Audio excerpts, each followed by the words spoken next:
Welcome back mga kaaldab. Ito na naman po ang inyong lingkod, si Mr. Destiny. At magbibigay po tayo ng pinakamainit na pinag-uusapan po ngayon sa social media. Ito mga kaaldab, base po sa mga taong malalapit sa pamilya Polkerson, pamilya Mendoza, na kung saan nagbibigay din po sa atin ng tulong. Nagbibigay din po sa atin ng mga kaganapan. Sabi ko nga po sa inyo, ako, kampante lang po ako. Dahil sa mga binibigay po sa aking update, ramdam nyo naman po. Sinasabi nga po ng ibang Aldab Nation na ito daw po ay bahay nila Mengay na ginawa sa likod nga po sa Santa Maria, Bulacan. Kung mapapansin nyo mga kaaldab, inuhukay po dati yan noong mga panahong bumibisita nga po ang Aldab Nation sa bahay ng pamilya Mendoza. At mga marami rin po nakasaksi ng mga kapitbahay na ginagawa o nagkakaroon ng construction site sa likod ng bahay ng pamilya Mendoza. Kaya nga sabi ko sa inyo mga kaaldab, napakadali lang po talaga mahuli. Napakadali lang pong malaman kung nasaan nga po ba talaga si Maine Mendoza.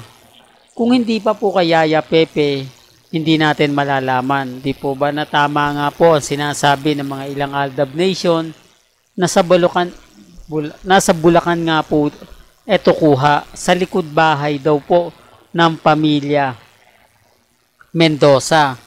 Mapapansin nyo kamakailan lang di po ba nag-post si Mengay kasama niya, sila Nanay Dab at Tatay Dab. O baka sabihin nyo naman po, syempre andyan si Yaya Pepe. Pag nandyan si Yaya Pepe, matik na yan na andyan si Mengay. Pero hindi yan sa Bulacan. Mapapansin nyo lagi si Yaya Pepe ay hindi po lagi kasama ni Maine. Dati-rati po ng mga panahon ng Aldab Nation, yung Team Banana, sila Oreo po ang kasama ni Mengay. Natatandaan niyo po ba yon mga kaaldab? Nung panahon o nung taong 2015 hanggang 2017, di po ba? Na minsan pinaglalaruan ni Mengay yung mga kasamahan niya, iniiwan niya, tapos nagtatago siya, di po ba? Well, sa bagay, yung mga panahon na yun, hindi pa naman uso prank Yung mga panahon na yun na ang sarap balik-balikan, no? Ang sarap, kumbaga, isipin. Kaya nga sabi ko sa inyo, mga kaaldab, alam ko maraming makaka-relate nito. Maraming magsasabing, tama ka, Mr. Destiny. Kasi alam namin, isa kami sa pumunta sa bahay ng pamilya Mendoza at nakita naman po namin na mayroon ngang ginagawa sa likod bahay ng pamilya Mendoza. At yung mga taong malalapit po kay Mengay ng mga panahon na yan, na sila Josephine Mendoza, na isa po nating, kumbaga, tumutulong sa akin ng mga panahong, kumbaga, binabatikos ako.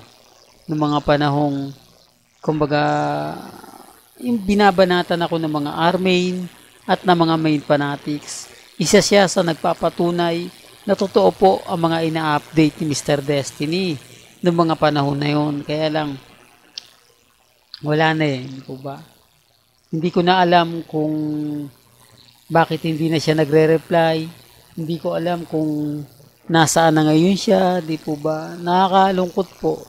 Alam ko, kilala po tayo ni Josephine kasi, kumbaga, gaya ng sinasabi ko, lagi kong binabanggit ang pangalan niya sa channel natin.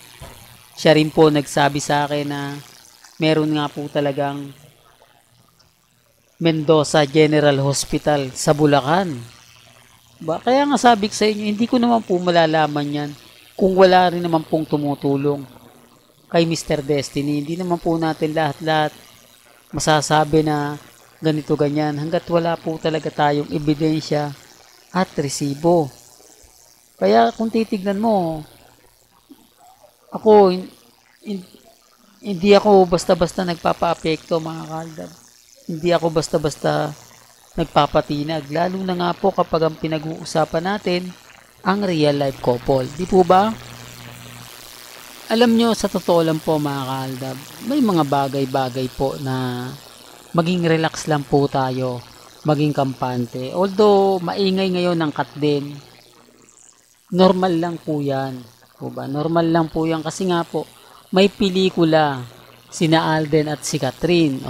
Sa isang vlog naman po kasi na inilabas ni Christopher Min, na sinasabi nga po niya mga kaaldab na kumbaga kahit hindi na raw po magsalita ni na Alden at ni Catherine, makikita daw po sa kanila yung galawang may relasyon.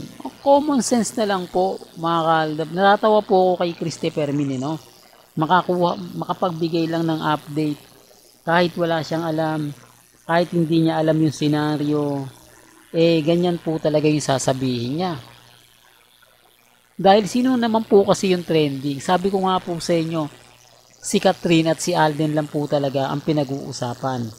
Dahil may bagong katatapos lang kasi ng parangal ni Catherine Bernardo.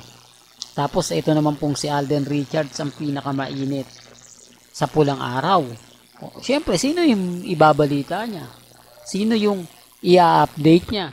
Walang iba kundi si Alden. Bakit hindi niya may balita si nasa kabilang istasyon? Di po ba? Bakit hindi niya mabalita yung mga bagay-bagay na kumbaga umaayon at pumapabor sa kanila? Pinipili din po ni Christopher Min yung mga balita niya. Kung alam niyang trending, makikisaw-saw po yan. Taktika po ng mga desperado yan, makakuha lang ng views, makakuha lang ng simpatya. Tapos sasabihin nila, ako lang daw po yung gumagawa para magparami ng viewers o subscriber. Sinasabi ko nga po sa kanila na wala na pong magsasubscribe kay Mr. Destiny. Tanging ang magsasubscribe lang po sa kanya, itong mga mamis, mga titas, mga senyor. Ito yung mga Aldab Nation. Since 2015 hanggang 2019. Kasi pag pumasok na nga po yung 2022 o 2020 hanggang 2024, wala na. Di po ba? Wala na po ako makukuha pang mga bagong subscriber kasi inis na po Yung cut din nga, panay mura inaabot natin. Kahit sa mga page natin, gigil na gigil sila. Inis na inis sila sa akin. Bakit? Di po ba? Wala naman po talaga at hindi naman po umamin sina Alden at si Catherine. Di po ba? Totoo naman po kahit anong sabihin po nila, wala pong aminan. Andun yung point na hindi naman nagsalita si Catherine, hindi naman nagsalita si Alden Richards. Kaya lang, gaya ng pinapaliwanag ko, guilty sila. Gusto nila wag ko nang ibalita, hayaan ko na lang sila. Pwede ba yon mga kaaldab?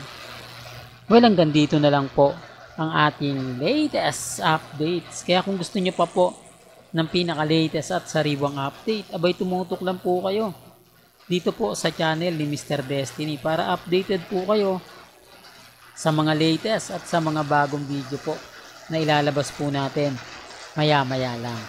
Kaya kung bago ka lang sa channel na to, at isa kang true-blooded Aldab Nation na nagmamahal kina Mengay at Isoy, tama po ang channel na pinuntahan mo, kaya consider na po kitang bagong subscriber. At huwag mong kalimutang i-share ang mga video po natin sa mga mamis, sa mga titas, at sa mga senyor. Hanggang sa muli, salamat po sa panonood at pakikinig.